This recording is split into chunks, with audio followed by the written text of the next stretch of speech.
Okay guys, I wanted to do a quick video showing you our Patriotic prints on the HD metal chrome. And again, this substrate is actually a metal foil over vinyl. Then it's laminated with 3M8518.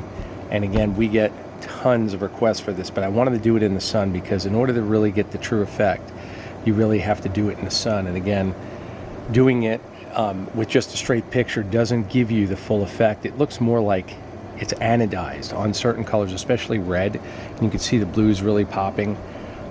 Again, I really wanted to do more patriotic themed graphics, and this really takes it to the edge. Again, all of these graphics are laminated with 3M8518 Scotch Cal. It's used by NASCAR for use on their graphics, and it really takes these in depth to a whole nother level.